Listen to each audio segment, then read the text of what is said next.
I welcome you to the second of our executive residence programs tonight, and we are fortunate we have a highly regarded business leader and expert in the field of technology with us this evening. Our speaker will enlighten us that leading in today's global digital world is a lot like flying in an aerobatic show with all of its barrel rolling and close calls. Our speaker knows quite a bit about this type of flying. It is her real passion and her hobby. She will talk about how to meet risks head on. For example, she was general manager of two of IBM's biggest divisions. Both of these divisions scaled at over $3 billion in annual revenue. She was also operating at the time in a mostly male-dominated world. And further, she brought to her leadership roles a philosophy.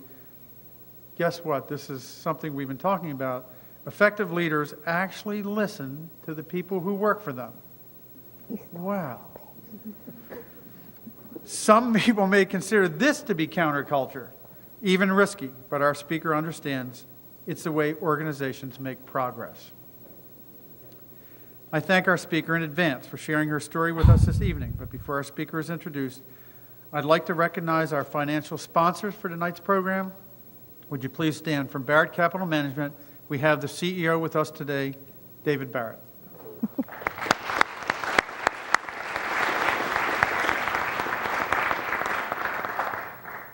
I'd like to recognize the Student Sponsoring Association for tonight's event. Will all the members of the Information Systems and Security Association please stand?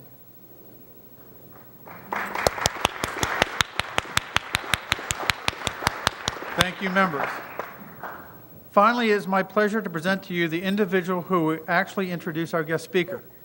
Mr. Timothy Davis is a junior standout who will be completing the Bachelor of Science in Business Administration degree in 2016 with a major in both accounting and information systems and security. As the president of the Longwood Information Systems and Security Association, he has been working hard to manage the activities of this association and his commitments as director of professional activities for the Longwood Accounting Association. This past summer, he worked as an intern for Clean Virginia Waterways and is currently interning in the Internal Audit Department at Longwood. Maintaining an overall GPA of 3.4. If I'd done that, my mother would have said, "What, are you sick?" With tremendous leadership skills already showing up across the board in everything he does, please join me in welcoming to the podium Mr. Tim Davis. Yay!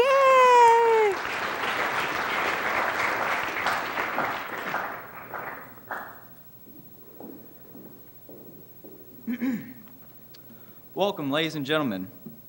Tonight, we have the pleasure of being joined by Dr. Val Rahmani, an entrepreneur, consultant, and global business strategist.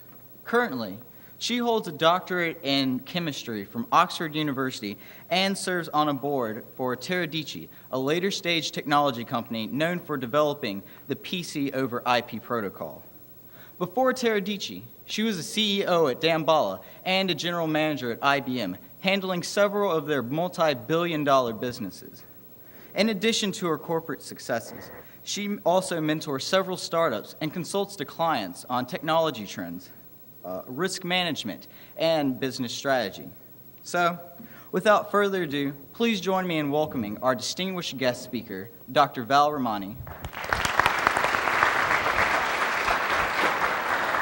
Thank you.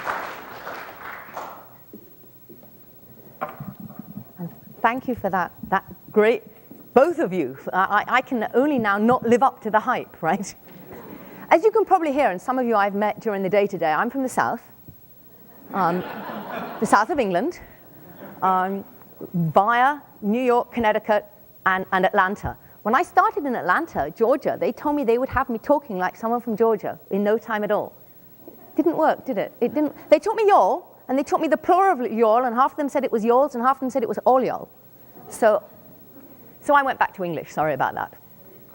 So as you heard from both of these fine gentlemen, I started out life doing chemistry, stayed to do a PhD, and you will hear as I talk about my story that I'm sure you are being taught rightly that you should have a little planning in your lives.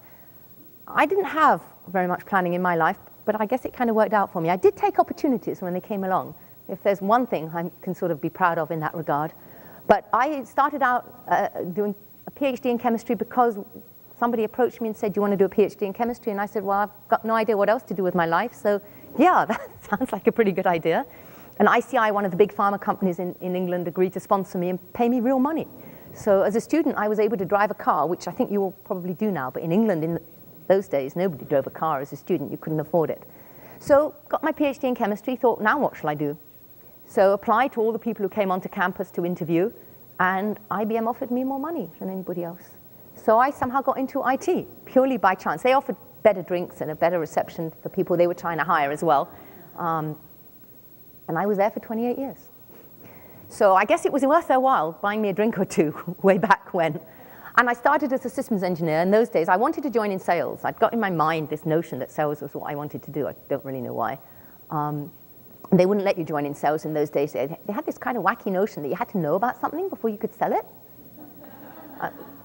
Most companies don't worry about that anymore, but nonetheless, I joined in sales, in systems engineering, moved to sales as quick as I could go, and then went through various, sales management, this, that, and the other.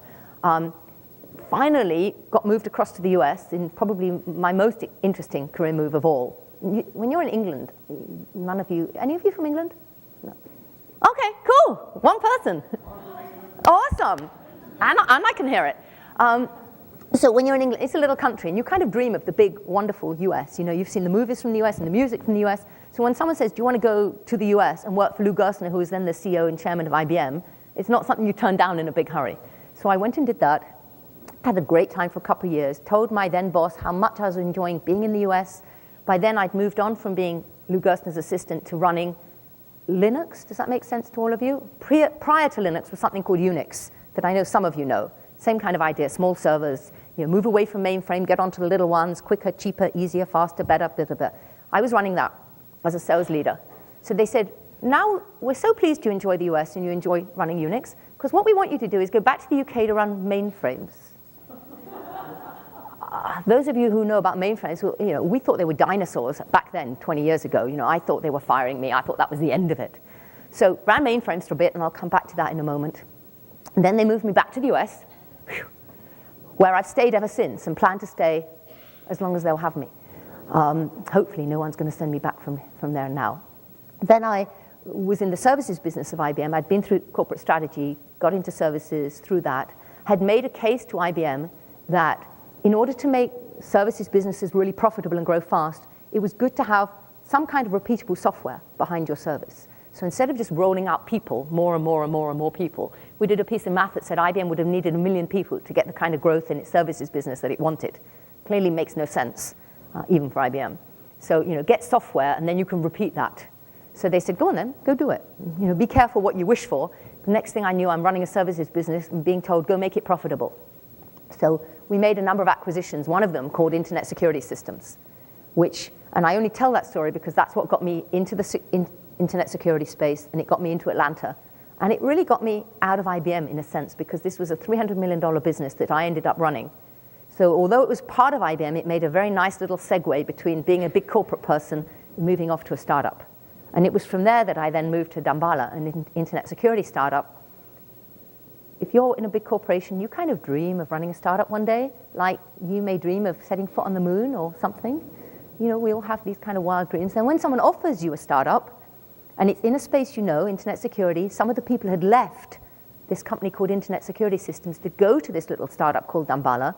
So it was like, this is the one chance. It's people I know, in a space I know, in a city I know. So I left corporate America and went into this little startup called Damballa, and had the most amazing time. If any of you get a chance, I've been saying this to folk all day, if you get a chance to run a startup, it takes every hour of your day and every moment of your thinking, but it's the most amazing thing to do. It really is. It's just awesome fun. And if you get a chance, jump at it, because you never know if that chance will come again. You may one day have to settle down with a family and make real money and not be able to do the kind of things you do running a startup when you have no idea at all if it's going to work or not for the first 2 years or 5 years or 10 years. So that's just a little of my background. Let's talk about leadership. And really, as the title of this series says, the leader in each of us. So when I started in IBM, that was the first time I saw what I would have thought of as leadership. Clearly, that I had had leadership and been involved in leadership before that, as we all are, but you don't think of it until you get into a job, or I didn't. I wasn't fortunate enough to have the kind of professors you have who are actually teaching this stuff here. We never had any of that. So I had this notion when I joined the company. There were these guys, and please forgive me, those of you who are gentlemen in the audience, but these were the big brash boys. These are the guys that you get in a company like an IBM, especially in the UK, who drink a lot, talk a lot, shout a lot, order a lot. They're the big bullies, frankly, who believe they're going to run the world. And they were at all levels of the company. And there was this notion that, if you're a leader, you cut people off. If there is a conversation going on, you jump right in the middle of it. If there's a meeting, you're late for it. Those honestly were some of the leaders in the company. And I remember looking at that and thinking, God, this is never going to be me. I'm not going to be able to do this. At the time, believe it or not, I could not have done this. I was the one who looked at my shoes if there was a meeting going on, in the hope that if I looked down long enough, nobody would ask me anything. I kind of changed somewhere along the line. We can all change a little. But that's who these people were. So I sat there thinking, well, there's no way I'm actually ever going to be able to match that. Now, I will tell you how I did, but more importantly, some of those people later worked for me, because you all know that's not what leadership's about. It's not about being the noisiest or even the smartest. Leadership is about having followers, right? And as I was thinking about this, I was thinking, we're all on social media. I'm sure every one of you is on social media, and you all have followers on Twitter or Facebook. And why do they follow you? They don't follow you because you're the biggest or the noisiest. Most of them don't probably even know you. They follow you because you have something to say that they're interested in, and you have a passion that you can get them to share. And it's no different in leadership, right? Leadership is about having a vision and sharing that vision. And each time I've taken on a new team in IBM or took on the team in Damballa, I think it's always about presenting that vision. Here's where I see this thing going. It doesn't have to be right. It doesn't even have to be something you're never going to change. It just has to be your direction.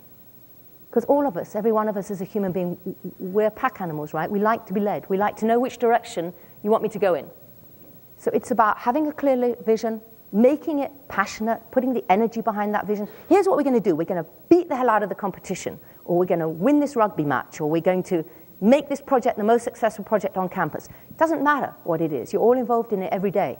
It's about having a very clear view of what we're going to do with this, what that dream looks like. It looks like winning or beating somebody or being the best. Articulating that, sharing it with the team, and then showing them where they fit in helping that happen, right, in making that happen. So I would suggest that's what leadership is really about, is about having that vision and sharing it.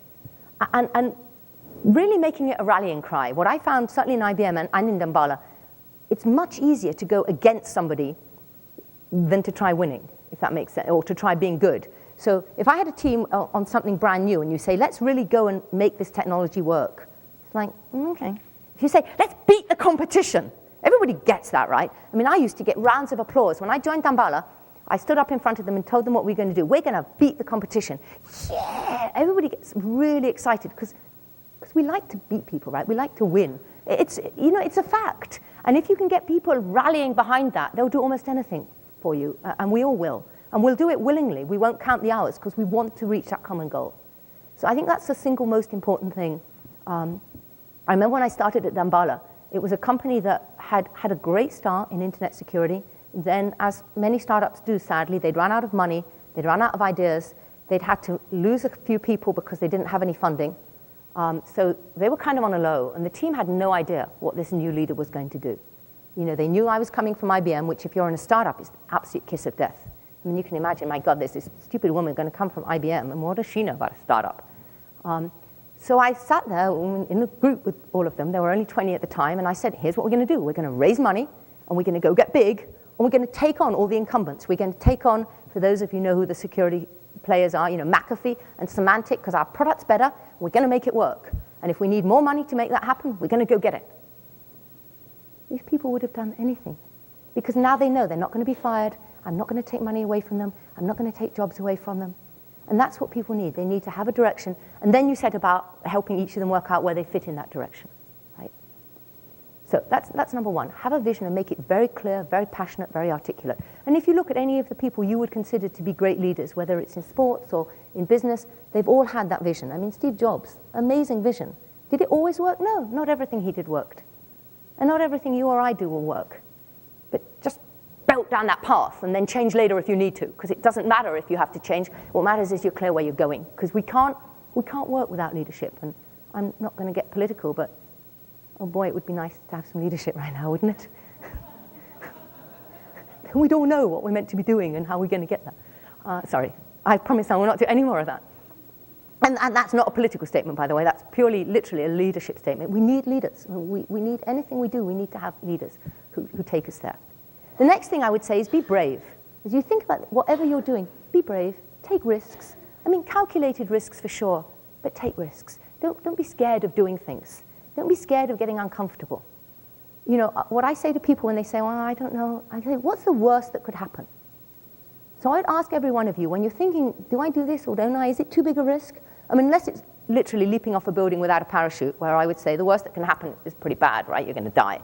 But if it's more like, shall I make a call on somebody who I might want to work for? Or shall I tell my professor that I'd really like to do a different project? And what's the worst that can happen? They say no. And if they say no, you're where you would have been if you hadn't made the call. So who cares? You didn't lose anything by making the call, right? And I would argue there is never going to be a time when doing those kind of things will yield anything but upside. Because once someone says no to you, they're now actually on the hook. The next time you ask them, they feel really bad saying no again.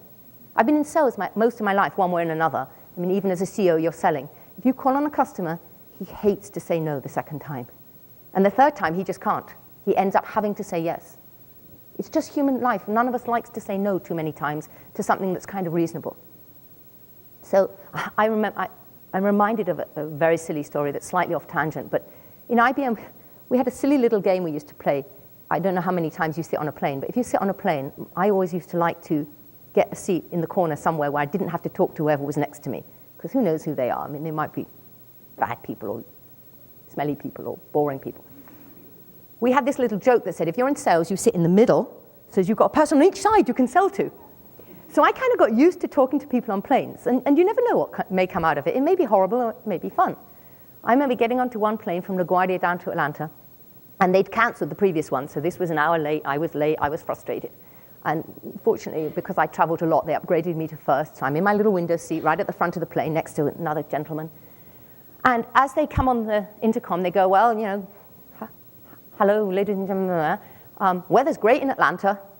So I said to him, what a bit of a fiasco that is then, you know? I mean, they just blamed the weather for the other flight being cancelled. Now apparently the weather's great. I guess they just wanted to merge flights or something, you know, use less planes or whatever. And he said, oh, I don't think they'd do that, not Delta, no. Okay, I believe they do. Anyway, halfway through the flight, I'm working and he's working, and he's got his PC open, and there's Delta all over his PowerPoint deck. So I'm like, oh my God. I mean, I shouldn't have been looking at his deck anyway, right? I'm like, do I say something or don't I say something? So I thought, okay, what's the worst that can happen? I mean, he probably thinks I'm an idiot anyway. So I said, excuse me, but do you work for Delta? He goes, I do actually, yeah. I'm so sorry, please, I'm so sorry. I didn't mean it. I love Delta, I'm a platinum member. You know, blah, blah, blah. He said, that's okay, you know, we really like to hear what our customers feel. I said, what do you do for Delta? I'm the CFO. Oh! So I made my apologies, I explained who I was, I told him I run a security company, I tried to get a lead, I tried to say, you know, could we maybe sell you something? Once I got him over the notion that security is about, you know, putting your bags through the belt, and explained to him what internet security is. Anyway, we exchanged cards. 2 days later, in the office, big basket of goodies, wine, snacks, drinks, canapes, and a note that says, it was great to get your feedback, we really welcome what our customers say, and by the way, here's the name of our head of security, she's waiting for your call. So if ever there was an example of just take the risk, just do it. And seriously, I mean, as a little exercise, one of the things I found is just find people. If you're someone who, like me, was really shy and never wanted to say anything, just find anyone and say something to them. Find something that you think is good. I went up to one little old lady just to play with it. She's got a cane and it's got little pictures all over it. And just for fun, I said, I love your cane, it's beautiful. She said, do you know, I spent all evening yesterday doing this with nail polish. Try it. Seriously, find something good, say something to somebody. You never know what might come out. It might be the person who wants to offer you a summer job or a long-term job or be your soulmate. Who knows? You always get something good anytime you do something like that. It just works that way. So I've talked about vision. I've talked about being brave. The third thing we have to talk about is the followers, because you can't be a leader without followers. And I think with followers, I mean, you know from your social media endeavors, you've got to keep them interested, and that means you've got to know what they want. I was saying to a group before, every time I take on a new team, whether I've brought them in or they're already there, when you do their performance review, you get to know them a little first. And every time I've said to them, so what do you actually want to do? Not this week or next week. I know you want more money. Everyone wants more money. But, in a year, 2 years, 5 years, what do you want to do? 80% of the people I've asked, people who've been, some of them in IBM for a long time, have no idea what they want to do. They're like, well, no one ever asked me that. How can you lead a team with people if you have no idea what they want to do? How can you help them do it if you don't know what it is? So here I am in Damballa, pitching this great thing about this amazing company, and we're going to go for a public offering, hopefully an IPO, and we're going to raise more money. One of the guys on my team, when I finally say to him, so what do you really want to do? He says, well, and he's one of the original members of the team, fantastic research guy, very highly rated by customers and the team. He goes, well, I'm really fed up with what's happening right now. I said, why? We're bringing in money. He said, well, because my wife never wanted me to take this job. I mean, this is way less money than I was making in my previous job. I've got some equity, but who knows if it's ever come to anything. The company was going downhill. That was fine, because I knew we wouldn't get more money. We'd be sold. Didn't care what price, because I've given up on my equity anyway. But then whoever bought us would have probably given me a job, and I'd be back in a big corporation. And I've got 2 kids, and that way we'd get better money and an easier life and a more stable work. I'm like, wait a minute. So all the stuff I've been saying that I thought was really motivating actually was completely demotivating this guy. He didn't want to do it at all. It's really important that you know what your team is looking for. And again, it's true whether it's your high school hockey team or whether it's a business endeavor. It doesn't matter. You've got to know what the people around you are looking to do and whether what their goals are the same as your goals. I had one guy I brought onto a team when I was running the Unix business. And I said, so I was trying to bring him in, a great guy, awesome salesman. And I said, so what do you want to do in the next couple of years? What do you want to do with your life? He said, well, actually, I do know. He said, I'll be very honest with you. I don't want to be an IBM. I want to spend a couple of years, make a lot of money, enough money to start up my own business. Okay, at least he's honest. So I said, so how much do you need? So he told me. And I said, will you be in the top 10% of my sales? I'll be absolutely in the top 10% of your salesman, Val. I'm really good. And he was. So we did a deal. He joined. He was so motivated to make that much money. So he would work day and night because he knew exactly what he wanted. I made available the opportunities for him. He delivered them. He made us a fortune as a business. He made himself the money he needed and got out. Always worth knowing what these people who work for you want to do, because otherwise, how can you help them? And I would argue that all a follower needs in a business environment, he needs to know that you know what he wants, that you care about what he wants, and that you're delivering enough success in the business to be able to give him what he wants. Some people want promotions, some people want money, some just want an easy life. And most of the time, once you understand, you can find a fit. Now, there are times when you can't. So my fourth, we've talked about vision, talked about being brave, I've talked about looking after your followers. But the fourth one I will talk about is, if things don't work with the people on your team, make a change and make it quick. If I've done one thing wrong in my career, I've been too slow and too late in moving people off a team who don't work on a team. And it causes terrible, terrible problems. And if you're not running teams today, please remember this for when you are. Because if you take too long to move somebody in the hope that they will change, in the hope that somehow their mindset will change or their ability will change, I'm not talking about a trainee who's still learning, that's fine. But someone who's been there a longer period of time who isn't going to learn, you've got to move them and you've got to do it quickly. Otherwise, things get horrible. Their performance goes down, those around them suffer, those around them get fed up because this guy isn't earning his keep, the whole thing goes wrong.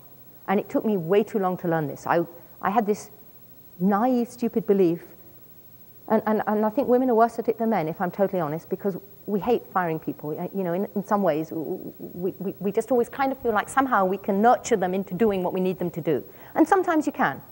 I mean, I have no issues whatsoever with somebody fairly young or even fairly new to the role, who's energetic, who wants to learn, who knows what he's got to do.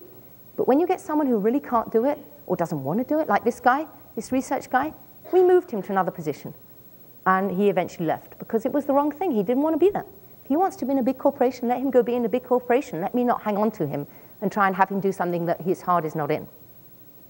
I have one other example, which I hope is not too depressing, but I had one guy on my team, an older gentleman, good guy. I inherited him, so I have no idea whether he used to be amazing. But by the time I met him, he was competent but slow. And we had a load of deadlines. This was when I was running mainframe. I was putting so much pressure on this team to make our targets, to get things happening, to prove that we could make this work. And most of them were rising to it. They were having a great time. They could see money at the end of it. This guy was really struggling to keep up with work. We had a big proposal to get together for a customer, and he just wasn't getting there. And it got to 10 o'clock the night before we were due to do it. And I said, look, I'm tired, you're tired. Let's just go home. We'll finish it off in the morning. We'll be fine. And he said, oh, okay, well, I may do a bit more at home. He wouldn't accept help from anybody else because he wanted to prove he could do it, because he knew I was questioning his ability. We both left. I got a call from his brother the following morning to say that he'd had dinner, got onto his PC, and they found him slumped over it 2 hours later, dead of a heart attack. And who knows? I mean, I have no idea. I didn't ask. He may have had a heart problem his whole life. I don't know. But there's a bit of me that still feels that if I hadn't pushed him so hard, if I'd actually done what I should have done, which is to have a conversation with him that says, this is not the right job for you. If that would have felt like being mean, actually, who knows? His family might still have him today. And I don't say that to be depressing. I really don't. I say that to say, if things are not working out in a way that can't be fixed, make it clean and quick, because you'll save everybody pain, including the person himself, because he shouldn't be somewhere where he can't be. It's no fun being the guy who can't keep up. If you've ever run a race, it's no fun being the one right at the back who can't keep up with the pack, right? You shouldn't be doing it. You should just stop and get out and go do something you can do. And I think Anne-Marie, for those of you who heard Anne-Marie, I think she said pretty much the same thing. If you're not good at something or you don't love it, go find something you are good at and you do love. So talking of change, that's changing teams. And I think really important that you get the team you truly believe in, and then you can motivate them, and then they all come together and they all feel like they're all contributing. The other thing I wanted just to touch on briefly is change per se. I mean, the world is changing so fast now. I don't need to tell you that. You know that. You know it much better than I do, because you're the ones creating the change. And, in 20 years' time, you'll be up here and I'll be in my nursing home somewhere, hoping that you guys are making the economy rich enough that you can all look after me. That's what we're all hoping for, right? But listen, I would say on change, embrace change. Don't try to fight it. In fact, go looking for it. Because you know it's going to happen. I mean, the internet is changing, the world is changing. Who would have thought, when I was starting out in my career, if someone had said, you're going to run an internet security company? I mean, we didn't have internet, let alone the notion of securing it. I was saying earlier to somebody, security was straightforward when I started. We had a big data center, and it had a big padlock on the door with a code on it. And if you knew the code, you could get in, and if you didn't, you couldn't. And that was how we protected our data. It was really straightforward. There's no concept of a guy in China hacking into our data. I mean, he had to come over and breach the machine room. I mean, how was he going to do that? And, but you have to look for change. And I would urge you, if you start getting comfortable where you are, you're probably doing something wrong. Whether it's here, now, at Longwood, or in any job you subsequently do. IBM used to move us around every couple of years. They do a big reorganization. We hated it every time. Oh my God, I've got to meet new people and do new things. And all that great goodwill I built up with my team and my customers is all gone to nothing, and I got to start again. But actually, that's what kept IBM going, is the fact we were constantly having to change, and we were constantly bringing new ideas in. I remember taking over a government account where the proposal was this big, literally, in terms of bits of paper. And I went to the guy I was working with in IBM. I was very junior, and I said, why do we have to have so much of this, all this standard stuff that the government has to have? I said, it's crazy. I mean, every time we just roll out this stupid boilerplate. I went to the government customer who I knew quite well, and I said, why do you insist on all this? Oh, we don't. IBM says we've got to have it. So we got down to this, and we said, reference the last 28 we gave you that are in your file somewhere. And I only say, you want to be bringing new thoughts to it. You want to be asking questions. You want to be looking for change and how you can make things change. I mean, right now, if any of you, I had a little joke before with somebody that we won't go into right now, but around, if you are not doing some form of math, science, tech, IT, please get involved in some of it, just a little bit of it, because there is no job that won't involve it now. I hope I'm speaking to the converted. I hope you're all already there, in which case I apologize for lecturing. But if you're not, there's one of you somewhere hidden in the back. Seriously, I have a very good friend who's into fashion design. She makes textiles, she does dyes, she's been doing it her whole life. She just came over and stayed recently, and she's asked me for help with her WordPress editing on her website. I'm like, when did she start doing a website? I mean, this lady would never have touched anything like a computer. She said, I don't have a choice. I've had to teach myself how to do this. She's on Pinterest. She's like, I don't even know what it is, but I know I have to be on it.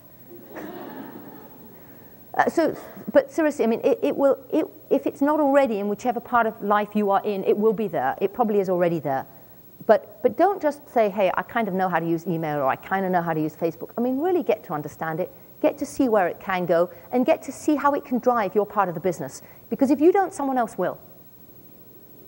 You know, whatever we're all doing, there's some kid in China doing it twice as fast, seriously, and doing it all online, because they haven't got the luxury of colleges like this, most of them. If they want to do anything at all, they do it online. So it's all online. That is the way they see the world now. Most of them don't have banks. They have to bank on everything's online. So they are going to be way ahead of us if we don't work really hard to keep up and catch up.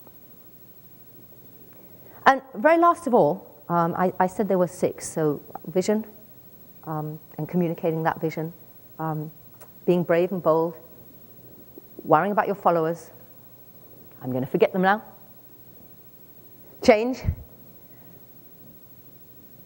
No, I've missed one. No, I'm sorry. Yeah, one was changing your team, making sure you get the right team. The other was embracing the change, things like cybersecurity and IT and stuff. And the very last one, though, maybe the most important, is be honest and be true to who you are. And I learned this one the hard way as well. Having been in sales much of my life, when I started running a startup, I couldn't resist selling all the time, which is good sometimes. But I truly, if I'm honest, oversold to my venture capitalists. You know, you have this urge to oversell to the team, to oversell to the VCs, to tell everybody how great everything is all of the time. And actually that doesn't work, because eventually it comes back and bites you. So the only other thing I would say is be very honest with yourselves and with your teams about what is working and what isn't working, and then over-communicate that. What I found, certainly in my last company, but even in IBM, people want to know warts and all. And if you say to a team, we're doing great, and they can see that you're not, they hate that, and they'll never believe you again. If you say, here's what's good, and here's what's not so good, and here's what we're doing to fix it, and here's where I need your help, they will rally around and they will help, and they'll pull together and they'll make it work. As long as you're still clear on the vision and you're still clear on where you're going to go. There's no point in saying, hey, it's all a disaster, you know, I'm going home. But as long as you've got an action plan, they will come together behind that plan. And I think, I know it's what you teach here anyway, but I think this being very honest, you've probably all read press articles. I mean, there are too many instances now where people are not being honest about what's going on. In cybersecurity, for those of you who actually end up in that world, I have made calls on customers where we've shown them that data is going out of their network through to Russia or China. And we say, what are you going to do about it? And they go, nothing. I'm not going to tell my boss, because I told him that the security solution I bought last year for $1 million was going to work. And I can't now tell him it isn't working. And we're like, but if you don't, you're going to have a major breach. And the time you're going to know about it, he's going to know about it, is when the CEO is on the front page of the New York Times or the FBI calls you. And that's exactly what's happened in those instances. You know, if something's wrong, for goodness sake, be honest about it. I learned it through IBM. I used to try to hide when things weren't going well. It never works. It never works. Because eventually people find it, right? Even if it's your own partner or the person you love or your brother, people find it if it's not going to work. And I know I shouldn't have to say that, but it's the other thing I took way too long to learn, because I always wanted to give the good news. And in some ways, I never really got it right until I got into a startup where you could hide it. I mean, you have a board. They're not that close. But you know, these are people who have invested money in you, and you can't go cheating them, because eventually it will come back to bite you. So that's kind of my very last one, is do everything else, but above all, be very honest. It doesn't mean you can't have a bold vision. It doesn't mean you can't say, we're going to shoot for the stars, because you are going to say that. But then you're going to say, here's how close we got to the star, and here's what else we need to do to get the next bit of the way. So that's really what I wanted to share with you in terms of my thoughts on leadership. The only other thing I would say is start now. You know, and I know many of you are, so I know I'm preaching to the converted, but get out there and do something right now. Something that makes you uncomfortable, something that's new, something that's, quotes, risky, and I don't mean, you know, jumping off a cliff without a parachute, but something that you might not have thought of doing before. You know, go to a foreign country, learn something you never thought you'd learn, do an online course, start dance lessons, I don't know, whatever.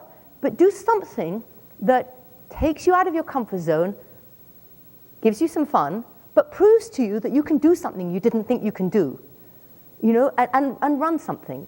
Several people I've spoken to today have said to me, what could I put on my resume that differentiates me now that so much of the job search happens online? How do I differentiate myself? And I've been saying to them, show that you've done something. Grab a project. It doesn't matter whether it's Habitat for Humanity or helping your neighbor build a fence or running an IT project here. But find something to do that's yours, that you can take on, that you can lead, that you can drive, that you can deliver results against, so that you're showing that I actually took something on and grabbed it and did it. Does that make sense? Because I think if I saw someone had done that, not only do I think this person obviously can solve a problem, because he did, but he also took the initiative to do it. In all honesty, I don't know all your professors, but it's quite easy just sitting in class. It's much harder, to go and do something. Call a company, go. I know you do, many of you go and get internships, but go do something, and do something that makes you uncomfortable. Because the more times you do that, the less it will make you uncomfortable, until you get to the point where you go, actually, uncomfortable isn't uncomfortable, it's actually fun.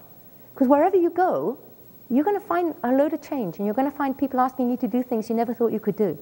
When I first moved to the US with Lou Gerstner, I had my interview with him on a Wednesday. I was 30, I guess. And he said, can you start Monday? I'm like, I have a whole life in the UK, with friends and family and stuff.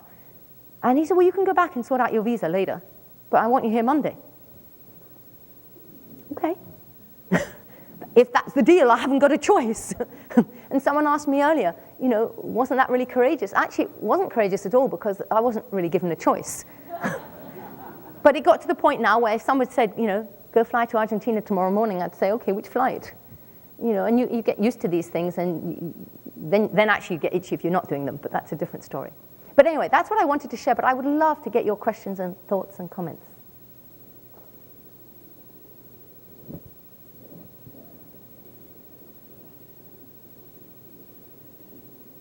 I was told you didn't hold back.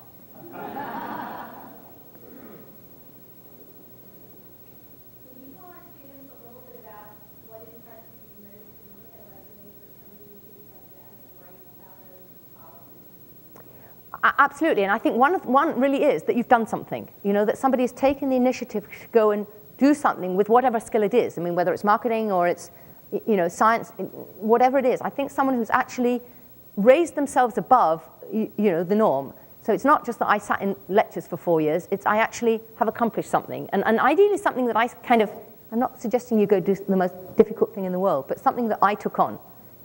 I saw a problem, whether it's in college or at home, or I saw this problem and I wrote an algorithm to solve it.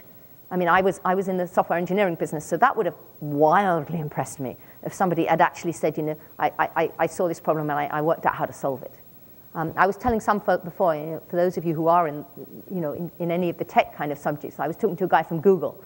When you ask them what impresses you on a resume, he says, well, we don't read resumes. What we actually do is we set people problems and we see how they go about solving them. We actually don't really care if they can get the right answer. There may not even be a right answer. We care what their thought process is for doing it.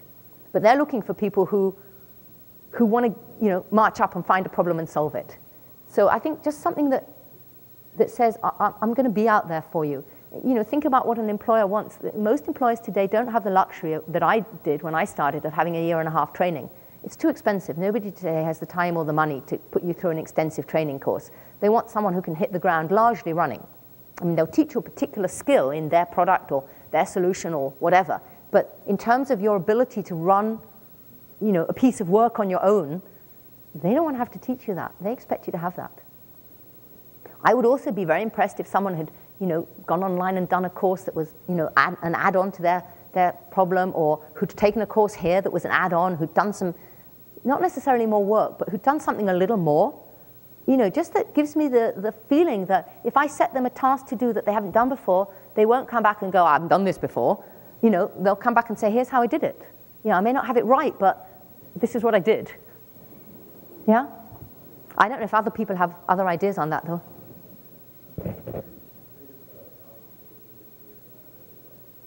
I'm sorry, you're saying, what was the biggest challenge I faced? And how to overcome it? There were different ones at different levels. I think one of them was recently at Dambala when I first had to go raise money from the venture capitalists, which I'd never done before. I mean, in IBM, raising money is about writing a budget requirement and handing it up to your manager, who hands it to his manager, and you go present it in head office. And that's a very well understood process. And you knew exactly what it took. I'd never presented to a venture capitalist, certainly not anyone on the West Coast. So the first time I found myself standing on a platform in front of a bunch of West Coast venture capitalists, which is an area I just was a million miles from anything I understood. That was probably a pretty big challenge. But there were lots of different challenges along the way. Each job had its own challenges. Each time, because what IBM does is they rotate you through from one product to another. So when I took on the Linux business, I had never even heard of Linux at that stage. I had no idea what it was. So I think each one was challenging in its own way. Working for Lou Gerstner was challenging just because of who he is. I mean, he's a larger-than-life kind of character, unbelievably smart. And you were scared the whole time of completely screwing up. And if you screw up with a CEO, you probably don't last very long. So lots of different ones, I think.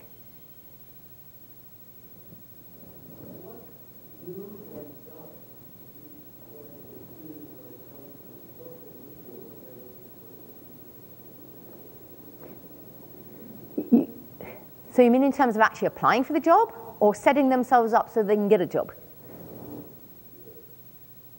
I mean, the don'ts are kind of obvious, right? I mean, pickies at a party, probably, I worry hugely about it, because I do worry that the pictures that, 12-year-olds are taking of themselves today and posting online, when they get to be 18, there'll still be old people like me hiring.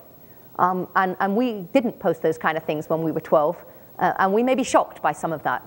So I do think there's, if you want to work in, some wonderful media kind of environment, it probably doesn't matter. But if you want a job in a bank, or you want a job in an oil company or an IBM, these are prudish old people on the whole. So, there's a whole load of don'ts around what you don't do. And I don't want to spoil anyone's fun, but I'll say one thing. Assume that anything you put on social media, anything you put anywhere on the internet, anything you put on email, on Gmail, anywhere, it is visible. People will find it. They will see it. There is nothing private. I mean, they've just proved Snapchat isn't private. Nothing is private. So assume anything you put out there, everybody's going to see. And if you don't want an employer in 2 years' time to see it, don't put it there. Now, it's too late. If you posted nude pictures of yourselves when you were 12, I can't do anything about that. And you can't erase them. But seriously, I mean, there are still people, sensible, smart people who allow stupid things to be done and get themselves tagged in stupid photos that they then regret, and you have to explain your way out of it. Should an employer hold it against you? No. Will he? Who knows? If he or she is a middle-aged person who has their own kids and would hate for their kids to be doing that, they'll hold it against you. It's just human nature. In terms of do's, I do think having a good social media presence really helps. I use LinkedIn a ton. I don't know if any of you does. I know it's kind of an old thing now. But it's what most employers use, LinkedIn. And I look for, I don't care whether it's a pretty profile, but I actually use it to see what someone's done. I don't even ask them to send me resumes anymore. I just go on LinkedIn. And if they haven't bothered to keep their LinkedIn up to date and keep it fresh, then as far as I'm concerned, they didn't really want the job anyway. So I do think LinkedIn is very important, that you have a photo, that it states clearly what you're good at. The beauty of LinkedIn is you can write in your own words what you want someone to read. It's, it doesn't get filtered in any way. So you can put exactly what you like, and you can link to things. So if you've done a project here that you're very proud of, put it in there. If you've got you giving a presentation somewhere that you're proud of, you can link to it. So the beauty of LinkedIn is you can make it a real document of what you're good at. And you can obviously keep out stuff you're not so proud of, as long as you're not actually lying. I would never, a real don't, I said it right at the end of my pitch, never, ever, ever lie. If you did a job and it didn't work out, even if it was a summer job, put it on there. Don't say a lot about it, but put it on there. Because you don't want someone finding out later, that you actually did something and it didn't work out. You're much better to own up to it right up front. So be honest, but sell yourself. And then obviously go looking at all the job boards. I mean, everybody now advertises everything online. We used to advertise all our jobs online, and that's where we got most of our candidates. So if people weren't looking for a job, we wouldn't have seen them because we didn't use headhunters. Almost no startup uses headhunters if it can avoid it, because it costs money. So why use a headhunter when you can just get people to apply online? And if you're looking for a tech kind of job, if they're not using LinkedIn and not applying online, then you probably didn't want them anyway. I don't know, again, I'm happy to listen to other people's comments. If you If you've got other thoughts on that, that's how I would have how I would do it.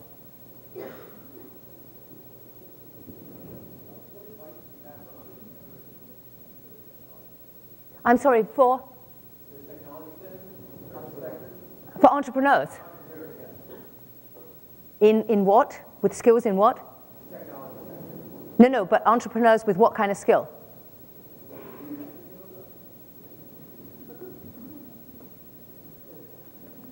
It depends. Sorry, the question was, what advice do I have for entrepreneurs wanting to get into technology? It depends where you want to get into technology and what you've done and what somebody would already have. I would say if somebody had successfully exited 3 companies with wonderful exits in any space at all, somebody's going to want them to be CEO of a tech company because you've got skills in something, right? If somebody is not got great skills, it's difficult in the tech sector. I think you have to learn a little bit about it. When I went into Damballa, I didn't know that much about cybersecurity. I had run a piece of cybersecurity, but I didn't know that much. And I actually found myself at a loss with my engineers, my software engineers, because they knew I didn't know it. And I could review their projects, and I had an engineering manager, and it kind of worked. But if you didn't have any tech skill, they would take you for a ride because they like to do that. And no offense to those of you in computer science and MIS, but they will take someone for a ride if they know he doesn't understand it. So my advice would be learn a little of it. Find yourself a course, even if it's just a little bit. You know, I hate to keep talking about online, and you'll kill me. You'll never invite me back because there's obviously great courses here. But there's also things you can do online. If you just want to learn a little bit of Java and not do a proper, well-run computer science course, you can do little bits of things online, enough to at least give you a flavor of what it's about. I certainly wouldn't go into it without having any kind of knowledge at all, because you won't. I think it won't be that you don't understand how they code, because you don't need to know how they code, but you need to know when they fail to code or when the code doesn't work. You need to be able to understand what happened and why it happened and what changes you need to make. I'm happy to chat later, but I think you need to know a little.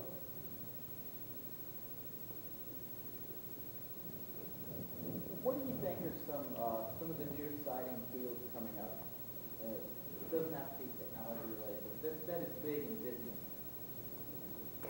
You know, I'm such a techie that I probably sort of think of all the tech ones. I mean, cybersecurity is huge and never going away. Well, not in our lifetimes, because the more we collect data, the more we have data, the more we have open networks, the more we have communication, the more we will have people trying to steal all of that. So I think cybersecurity is going to be huge for a really long time. And not just the technical side of cybersecurity, but increasingly people are understanding in business that you can't really protect your network. I mean, this notion of perimeter security we know doesn't work. That's why everybody from Target to Home Depot to JP Morgan has had huge, huge public breaches. So I think what's going to become very big is how should I think about my data? You know, what data really matters? How do I compartmentalize my data? How do I decide what data needs protecting, what data doesn't need protecting? How do I educate my teams about that data, about how they think about it? How do I build new products with security built in? So I think a much smarter form of security that sort of looks at it much more from a business level rather than just trying to protect it after the event. I was saying earlier to a group, I think things like the Internet of Things, I mean, it's an overused word now, but sensors in everything, collecting data on everything, whether it's medical or manufacturing or cars, self-driving, all of that side is massive. I've been in tech my whole life, and I can't even get my brain around where that's going to go. I know Intel is putting intelligence in a chip, I mean, obviously, but they're putting sensor intelligence into every chip. You know, Google's just got contact lenses that can detect if somebody has diabetes. I mean, it's amazing. And these things are just going to carry on. And there's going to be more and more and more and more of those kind of things, I think, that I can't think of. You can think of them, because I'm the old one. I'm the one you're going to be moving out of the workforce. You're the guys coming into the workforce. And the thoughts are not going to come from people like me. They're going to come from people like you, which is why I'm urging you, you know, think outside the box. Think about what could be better, what could be different. If someone had told me when I was at your stage that one day there'd be driverless cars and it would be in my lifetime, I mean, we'd have thought they were stupid. And Google reckons within 3 or 4 years they'll have, you know, real live, for ordinary people, driverless cars on the road. And drones. I mean, who'd have thought? Who'd have thought? We thought we'd have spaceships, you know, we didn't think. I mean, Star Trek would have told us we'd have spaceships all over the place, which we don't. But who'd have thought Who'd have thought I would have the whole world's data on here? Accessible anytime I wanted it, anywhere I wanted it. Most of it for free. And we'd never even have thought of it. So I think so much of what's moving forward is technology. And I think a lot of the rest is being driven by technology. It's forcing completely different business models. You know, the notion we had of charging for news, I don't know. I think media companies have really got to re-examine what they're doing, because I can get most of my news for free. Why should I pay for it? New York Times, I get their free piece. They keep asking me to pay for it.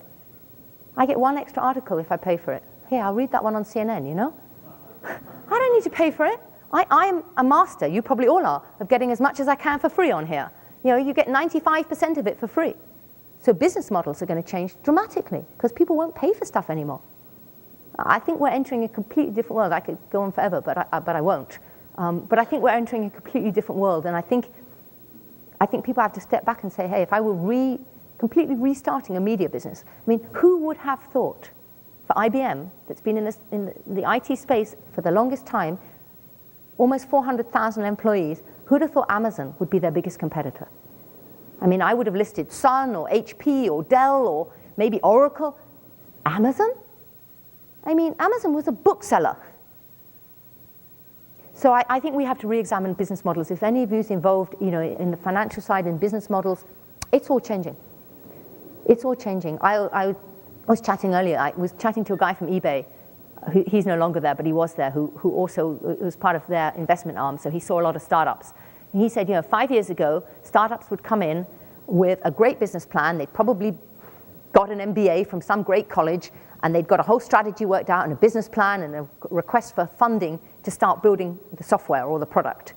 He says now they go on Amazon Web Services, they've built the product, it's all done, it's been tested, sometimes it's even rolled out to customers. They've got no concept of strategy, no concept of pricing, they've no idea how to price this thing, they've got no idea about financials, they've never run a business, but they've got a fully working product that they've rolled out to 100 customers. Because they can, because it's free to develop software now. Pretty much. I mean, you can sit in your garage using web services. You don't spend a cent for the data storage, for anything. So so much is changing. And I think that rate of change is accelerating. I think it's way faster this year than it was last year, which is why I say I think we should all be looking for it. We shouldn't be looking for what jobs exist today. You should be looking for what jobs will exist in 2 or 3 years' time or 10 years' time, because I think they'll be different. I think they'll be different. And I think they'll be around big data, they'll be around artificial intelligence, they'll be around those kind of things. Every business, even if you're in textiles, you'll be looking for those kind of things. You've worked so hard and sacrificed so much to be as successful as you have been, but I'm questioning what success or lack of success have you had in balancing your work life and your personal life? So I'll be very honest and say I cheated. I mean, a group I talked to years ago in IBM said, oh, you cheated. You didn't have children. That was cheating. So if that's cheating, I didn't have children, which makes that question a lot easier. Having said that, I've had a scream. I've had a wonderful, wonderful time. My only regret is I didn't join a startup sooner, because it's such a good fun.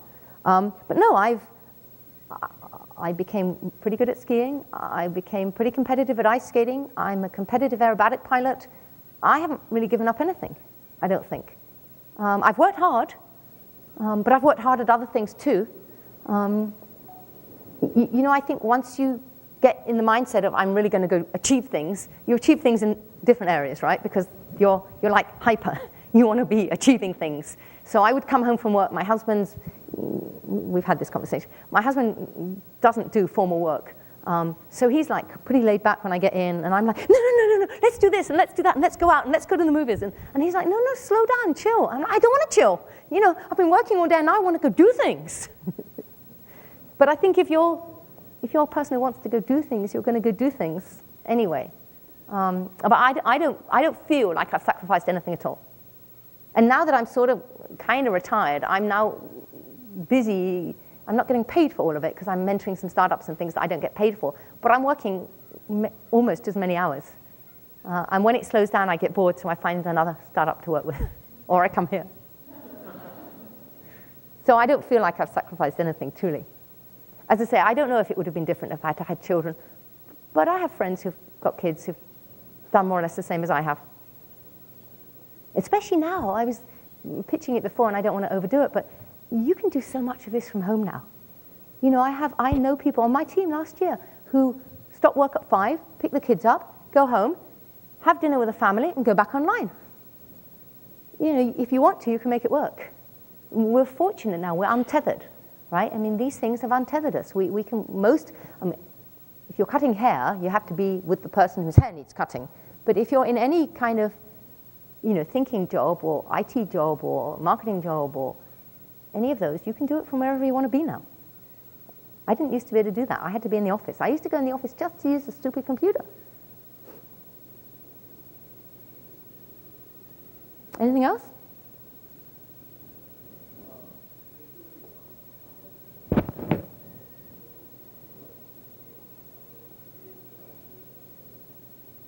Say the last bit. How much networking did I have to do? So in IBM, very little, because IBM is IBM. Once I got out of IBM, I've done a ton of networking. And I never knew how to do it, because I'd been in IBM so long where you don't do it. I mean, you network within IBM, but not outside. So that was something that I had to sort of learn to do. And I was very lucky because I was in Atlanta, and Atlanta is a very welcoming city. So a lot of people kind of took me under their wing and said, would you like me to introduce you to people? And they did. And some of those people I'm still friends with, and they were wonderful. You know, they would take me to meetings and introduce me, and, you know, this guy might be a customer of yours, and that guy might want to work with you, and this guy might want a job with you. So they made it very easy for me, but I did do it. I spent a lot of time networking, a lot of time. And much of it, you know, it's over a drink or a dinner or whatever, so it's not like it's unpleasant, but I did a lot. And I think all of you ought to be networking. I mean, I wish I'd started sooner. And I did have some. I obviously met a lot of customers and people right through my career. And I still call on them. You know, I still keep in touch with many of them. I've got much better. And things like LinkedIn and Facebook and internet make it much easier to keep in touch with people, because you can just drop them little notes instead of having to try to find them on a phone. But it's worth getting to know as many as you can, and it's worth keeping in touch with the ones that are interesting, because you never know when they might be useful. You know, you just never know. I've found, I just recently am applying for a board and needed some references, and a woman that I knew from way back just happened to have the right kind of experience that I thought she would fit what they were looking for in a reference. And she said, yeah, absolutely, love to do it. So it's absolutely worth networking. And you know, start. If you haven't already, start now, because the references you have now will last you forever. Someone once said to me, and I think it was great advice, anyone you meet, I mean, unless it's a girlfriend, but anyone you meet, ask them for 2 more contacts. Because then your network grows very fast, right? As long as they're decent contacts. And if you try it, you find normally they're happy to do that, because everybody also wants to network with you. Sorry. Now I've stopped that horrible noise. Any other thoughts, comments? Any comments, guys, instead of just questions? Does this make sense? Would you disagree with any of it? You can't agree with everything, come on. All right, I think people are tired.